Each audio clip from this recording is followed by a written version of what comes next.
Hello aspirants, welcome back to my channel Apex minds.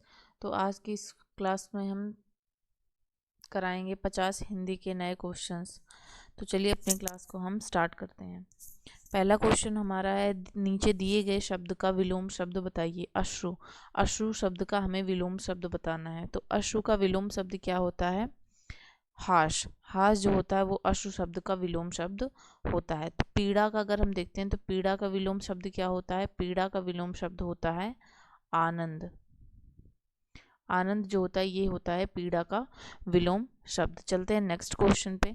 Next question हमारा है, निम्नलिखित में से एक संधि विच्छेद सही नहीं है। मतलब कि हमें 4 ऑप्शंस दिए गए हैं जिसमें से 3 के संधि विच्छेद सही हैं, एक का संधि विच्छेद गलत है। पहला क्या है? उत्धन श्वास। ठीक है, तो इसका क्या हो जाएगा? उच्छ्वास।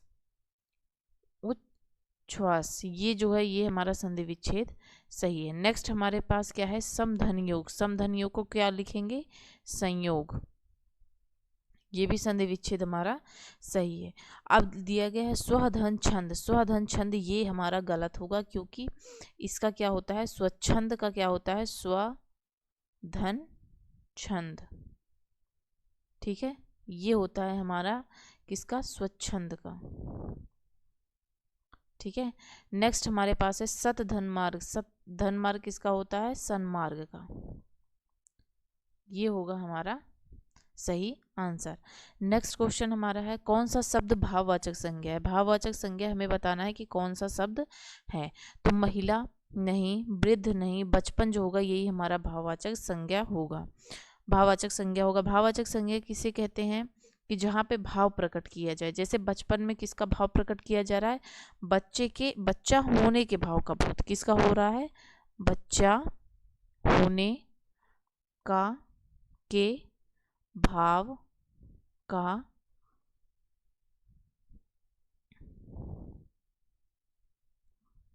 भाव का बोध।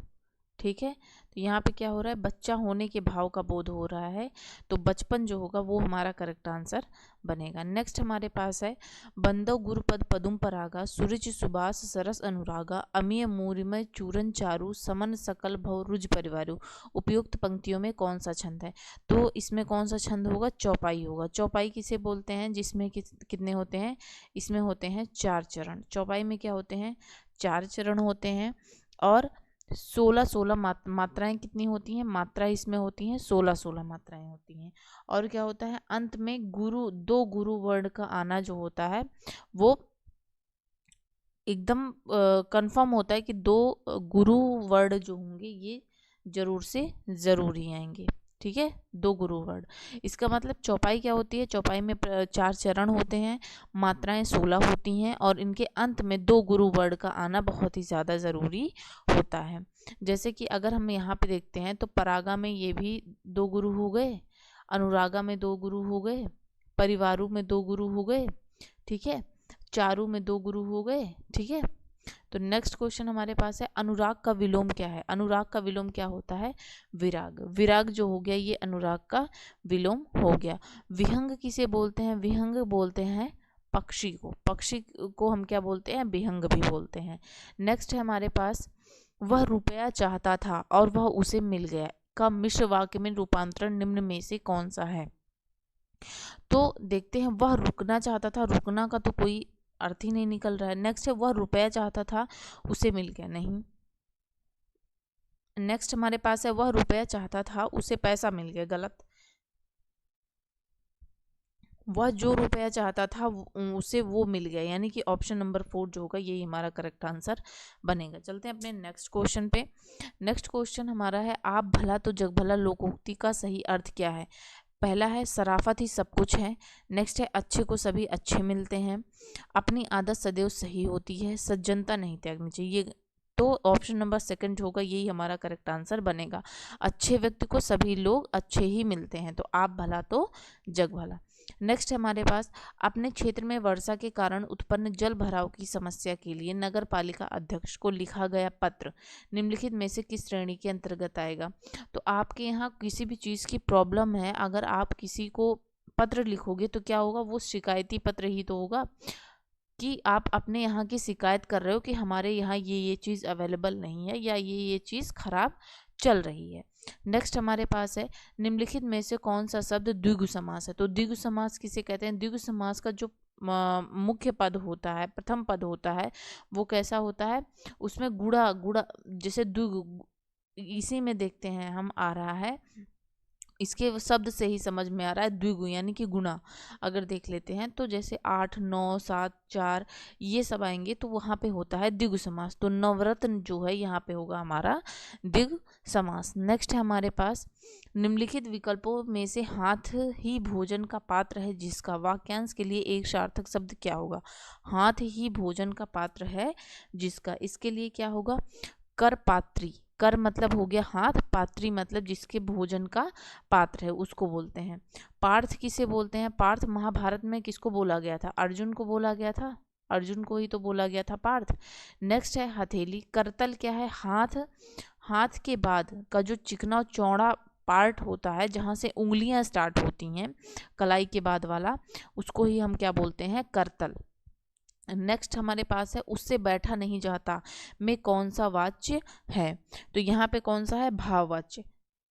यहाँ पे कौन सा वाच्य होगा? हमारा भाववाच्य होगा। भाववाच्य किसे कहते हैं? जहाँ पे कर्ता या कर्म की प्रधानता ना होकर भाव का की प्रधानता हो। किसकी हो?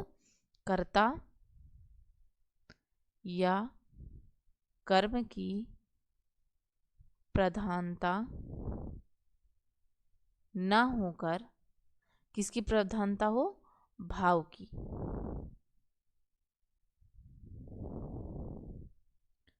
प्रधानता ना होकर किसकी प्रधानता हो? भाव की प्रधानता होती है, तो वहाँ पे क्या होता है? भाववाच्य होता है। नेक्स्ट है हमारे पास वह व्यक्ति जो विद्यार्थियों को पढ़ाने का कार्य करता है उसे क्या बोलते हैं? शिक्षक। नेक्स्ट है हमारे पास निम्नलिखित में से कौन सा शब्द बहुब्रीहि समास का सही उदाहरण नहीं है? तो बहुब्रीहि से पीताम्बर, पीला है अंबर जिसका, मृत्युंजय, चक्रपाणी हाथ में जो चक्र धारण किए हुए है, राधा कृष्ण जो होगा ये हमारा बहुब्रीहि समास नहीं होगा। ठीक है, इसमें कौन सा समास होगा? राधा कृष्ण में, राधा कृष्ण में हमारा होगा द्वंद्व समास। द्वंद्व समास किसे कहते हैं? जिसमें प्रथम पद और उत्तर पद दोनों प्रधान होते हैं। प्रथम पद और उत्तर पद दोनों प्रधान होते हैं, वहाँ पे कौन सा समास होता है? हमारा द्वंद्व समास। नेक्स्ट है हमारे पास करण कारक का विभक्ति चिन्ह कौन सा है? जैसे कि पहली क्लास जो हमारी हुई थी उसमें हम बताए थे, पूरा आपको लर्न करवाए थे। तो कर्ता ने कर्म को करण से के द्वारा, करण से, तो ये हो गया करण कारक का होता है सी। नेक्स्ट है हमारे पास निम्नलिखित में से कौन सा विकल्प संबंध विराम चिन्ह दिखाता है? संबंध विराम चिन्ह कौन सा दिखाता है? डैश। डैश बोलते हैं ना इसको। पहला क्या है? पहला है विस्मयादि बोधक, विस्मयादि बोधक। ठीक है, पहला कौन सा है? विस्मयादि बोधक। नेक्स्ट हमारे पास क्या है? नेक्स्ट है हमारे पास अपूर्ण विराम, अपूर्ण विराम। ठीक है, ये तो हो ही गया संबंध विराम चिन्ह। नेक्स्ट हमारे पास इसको क्या बोलते हैं? अल्प विराम। ठीक, चलते हैं अपने अगले क्वेश्चन पे। अगला क्वेश्चन हमारा क्या है? निम्नलिखित प्रश्न में 4 विकल्पों में से उस विकल्प का चयन करें जो दिए गए मुहावरे का सही अर्थ हो। 30 मार खान बनना, 30 मार खान मूवी भी आई है। तो 30 मार खान क्या होता है? जो क्या होता है अपने आप को बहुत ही सूरवीर समझता है, उसी को हम क्या बोलते हैं? 30 मार खान बनना। नेक्स्ट है हमारे पास वृक्ष शब्द का बहुवचन रूप क्या होगा? तो वृक्ष शब्द का बहुवचन भी वृक्ष ही होता है। वृक्षों, वृक्षा, वृक्षों ये सब नहीं होता। वृक्ष शब्द का बहुवचन भी क्या होता है? वृक्ष ही होता है। नेक्स्ट हमारे पास है मिट्टी की बारात। मिट्टी की बारात किसकी रचना, मिट्टी की बारात किसकी रचना है? तो मिट्टी की बारात जो है ये शिवमंगल सिंह सुमन की रचना है। और ये क्या है? मिट्टी की बारात ये है काव्य संग्रह, काव्य संग्रह। मिट्टी की बारात क्या है? काव्य संग्रह। अब हजारी प्रसाद द्विवेदी का अगर हम देखते हैं तो हजारी प्रसाद द्विवेदी की कौन कौन सी रचनाएं हैं? पहला है अशोक के फूल, अशोक के फूल। ठीक है, अशोक के, हजारी प्रसाद द्विवेदी के हो गए अशोक के फूल हो गए, और कल्पलता होगी, अशोक के फूल, कल्पलता। कल्पलता हो गई। और कौन सा होता है एक, और एक देख लेते हैं हम, कुटज। कुटज ये भी किसकी है, हजारी प्रसाद द्विवेदी की है। अब मुक्तिबोध की अगर हम देखते हैं, मुक्तिबोध का है चांद का मुंह टेढ़ा है, ये इनकी रचना है। क्या है, चांद, चांद का मुंह टेढ़ा है। ठीक।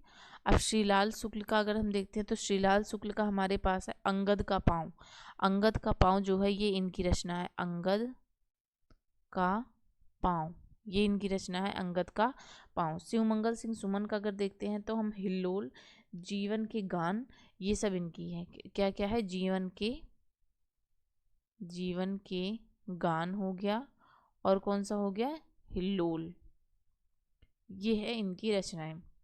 तो हजारी प्रसाद द्विवेदी की अशोक के फूल, कल्पलता कुटज, मुक्तिबोध का चांद का मुंह टेढ़ा है, श्रीलाल शुक्ल का अंगद के पाँव, शिवमंगल सिंह सुमन का जीवन की गान और हिल्लोल, ये इनकी रचनाएं हैं। नेक्स्ट है हमारे पास, निम्नलिखित में से किस काव्य में विभक्ति चिन्ह से करण कारक है। तो यहाँ पे है, चंचल सबिता से लंबी है, नहीं। बच्चे जानवरों से डरते हैं, नहीं। थर्ड है, मैं इस कलम से एक किताब लिखूंगी, यही हमारा करेक्ट आंसर बनेगा। नेक्स्ट है हमारे पास, जो किनारे से सटे हुए हो उसको क्या बोलते हैं, किनारे से सटे हुए को हम क्या बोलते हैं, तटवर्ती। क्या बोलेंगे, जो किनारे से सटा हुआ होता है उसको बोलते हैं तटवर्ती। अतिक्रमण किसे बोलते हैं, जो हद, हद से पार होना, हद से पार होना, इसको बोलते हैं हम अतिक्रमण। अधिकता किसे बोलते हैं, पहाड़ी के ऊपर की जो समतल भूमि होती है उसको क्या बोलते हैं, अधिक्या। पठार क्या होते हैं, पठार कैसे होते हैं, ऐसे टेबल लाइक जो संरचना होती है इसे बोलते हैं हम पठार। ठीक।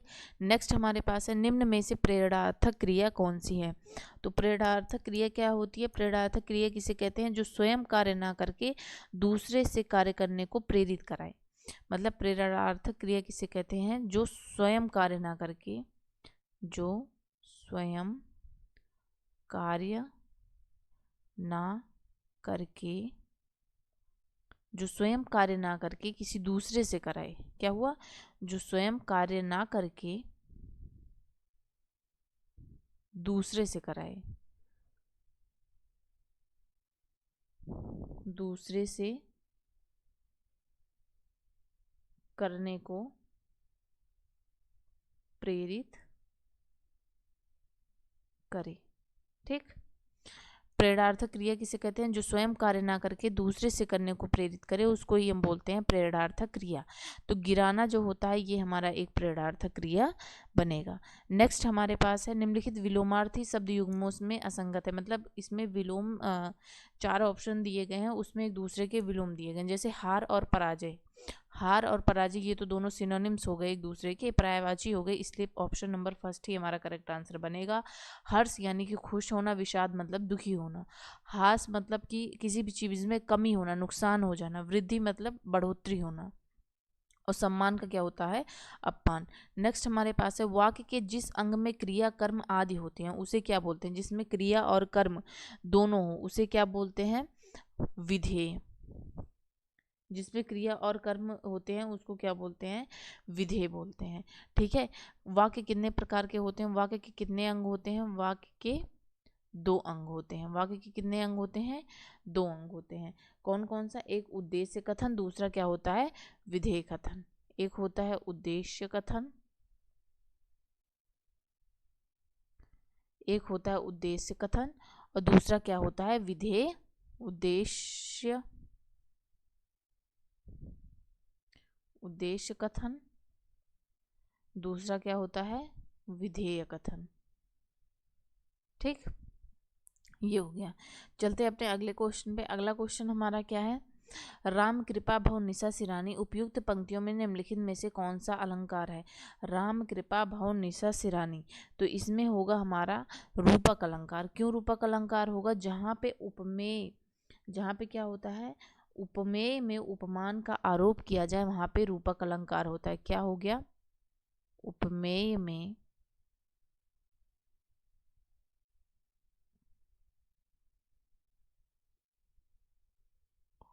उपमान का आरोप, उपमेय में उपमान का आरोप जहाँ पे होता है वहाँ पे क्या होता है, रूपक अलंकार हमारा हो जाता है। नेक्स्ट हमारे पास है यमुना के लिए पर्यायवाची क्या है। तो यमुना के लिए पर्यायवाची हमारा होता है दुहासन। दुहासन जो है ये हमारा यमुना का पर्यायवाची है। यमुना के और भी पर्यायवाची हैं, जैसे अकरजा हो गया, रविजा हो गया। क्या क्या हो गया, अकरजा, अकरजा, अकरजा हो गया और रविजा, ये हो गए हमारे यमुना के पर्यायवाची। नेक्स्ट हमारे पास है निम्नलिखित अलंकारों में से अर्थालंकार का भेद। निम्नलिखित में से अर्थालंकार का भेद है, तो उत्प्रेक्षा जो होगा ये अर्थालंकार का भेद है। बाकी अनुप्रास, यमक और श्लेष ये तीनों किसके हैं, ये तीनों हमारे हैं शब्दालंकार के। किसके हैं, शब्दालंकार के। ये तीनों हमारे हैं शब्दालंकार के भेद। और उत्प्रेक्षा जो है ये हमारे अर्थालंकार में आएगा।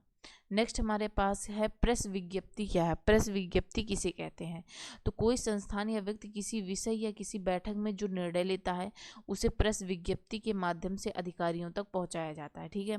नेक्स्ट हमारे पास है कोई संस्थान या व्यक्ति किसी विषय या किसी बैठक में जो निर्णय लेता है उसे प्रेस विज्ञप्ति के माध्यम से मंत्रियों तक पहुंचाया जाता है। गलत है। तो प्रेस विज्ञप्ति किसी एक पर्टिकुलर आदमी को थोड़ी ना पहुंचाती है, वो सबको पहुंचाती है। कोई संस्थान या व्यक्ति किसी विषय या किसी बैठक में जो निर्णय लेता है उसे प्रेस विज्ञप्ति के माध्यम से सर्वसामान्य तक पहुंचाया जाता है। यानी ऑप्शन नंबर 3 जो होगा यही हमारा करेक्ट आंसर बनेगा। नेक्स्ट हमारे पास है बड़े महात्माओं ने डैश समय पर यह उपदेश दिए हैं, वाक्य में दिए गए कोष्ठक के रिक्त स्थान में किन विराम चिन्हों का उपयोग किया जाएगा। तो यहाँ पे सबसे पहले बड़े महात्माओं ने, फिर रुका गया है यानी कि अल्प विराम लगेगा। समय समय पर, समय और समय के बीच में किसका यूज़ किया जाएगा, डैश का यूज़ किया जाएगा। यानी ऑप्शन नंबर 4 जो बनेगा यही हमारा करेक्ट आंसर बनेगा। नेक्स्ट हमारे पास है अशुद्ध अर्थयुक्त शब्द युग्म है, मतलब अशुद्ध जिसमें, जैसे विस्तार, विस्तार होगा, विस्तार को विस्तृत बोला जाता है, विस्तर को बिछावन, सही है। निष्कृष्ट को सारांश, निकृष्ट को निम्न स्तरीय, ये भी सही है। अंबुज सागर, अंबुद कमल, ये गलत है।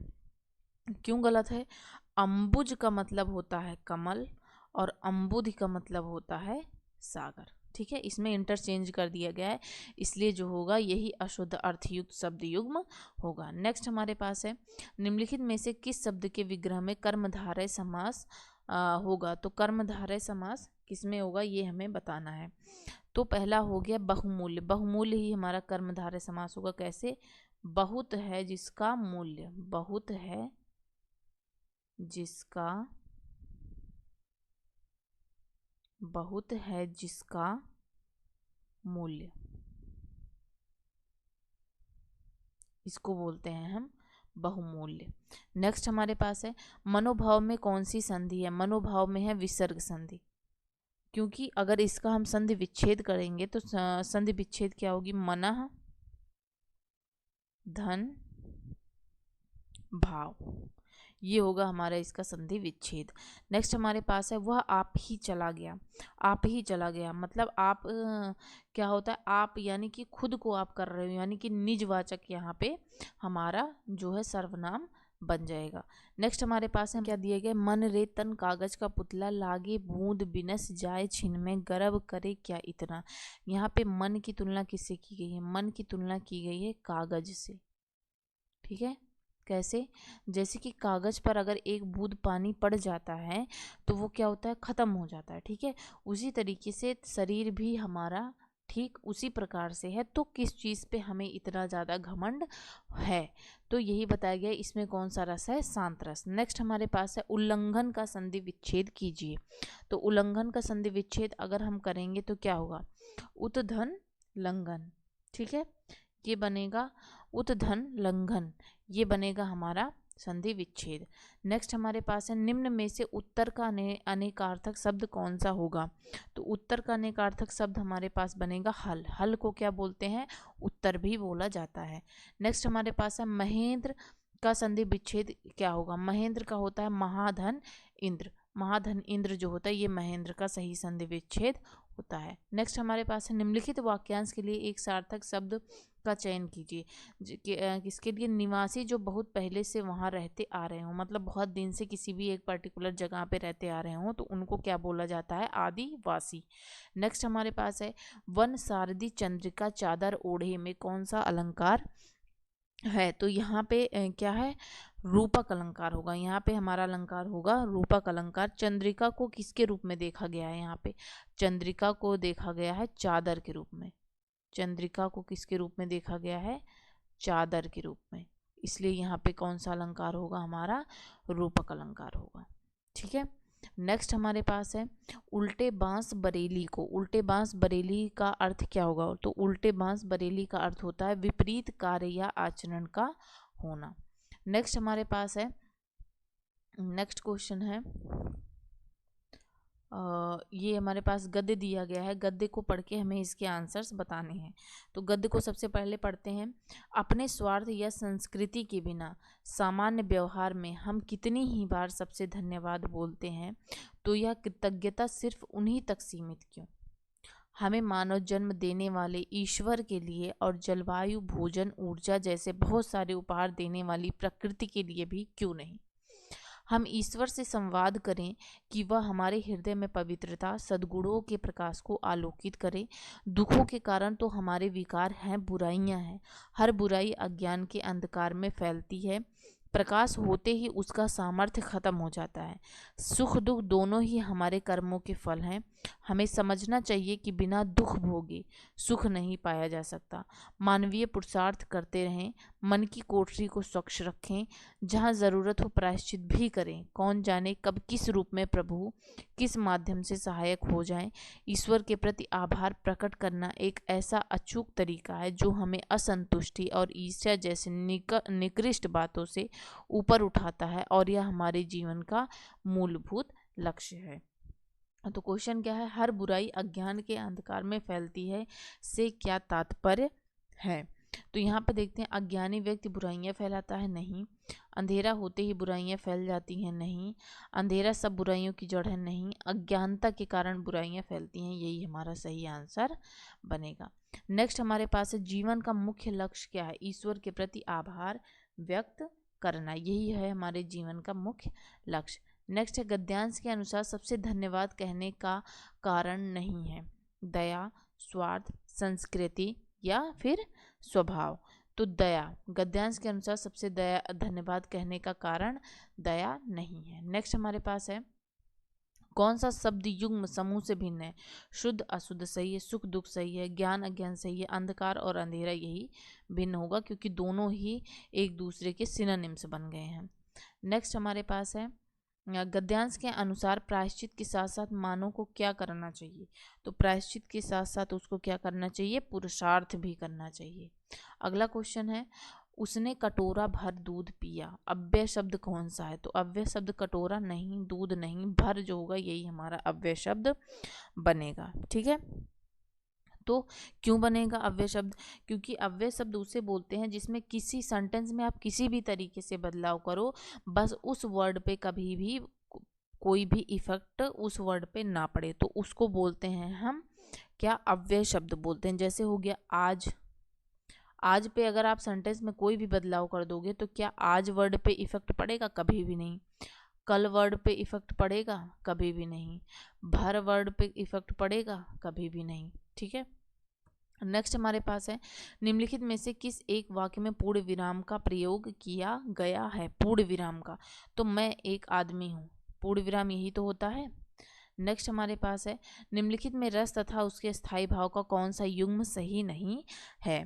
तो करुण रस का शोक सही है, श्रृंगार रस का रति सही है, अद्भुत रस का विस्मय ये भी सही है, वीर रस का क्रोध नहीं होता है। तो यही जो होगा यही हमारा करेक्ट ऑप्शन बनेगा। नेक्स्ट हमारे पास है शुद्ध वर्तनी वाला शब्द कौन सा है? ये बताना है। विरहिणी, विरहड़ी, विरहिड़ी, विरहिड़ी, ये हो गया। तो इसमें शुद्ध वर्तनी वाला शब्द हमारे पास है विरहिणी। ऑप्शन नंबर 3 जो बनेगा यही हमारा करेक्ट आंसर बनेगा। नेक्स्ट क्वेश्चन है बेमेल चीज़ों का सम्मिश्रण अर्थ के लिए सही मुहावरा क्या है? आधा तीतर आधा बटेर ही बेमेल शब्दों का जो मिश्रण होता है उसे ही बोलते हैं आधा तीतर और आधा बटेर। चलते हैं अपने लास्ट क्वेश्चन पे। लास्ट क्वेश्चन हमारा है घबराहट शब्द में कौन सा प्रत्यय है। घबराहट शब्द में कौन सा प्रत्यय है? आहट। आहट जो होगा ये हमारा घबराहट शब्द में प्रत्यय होगा। तो आज की क्लास इसी नोट पे ख़त्म होती है कि आप ज़्यादा से ज़्यादा लाइक करेंगे, सब्सक्राइब करेंगे इस चैनल को, और आपको जहाँ पे भी जो भी प्रॉब्लम्स हो आप उसको कमेंट करके ज़रूर से ज़रूर बताएंगे। Thank you.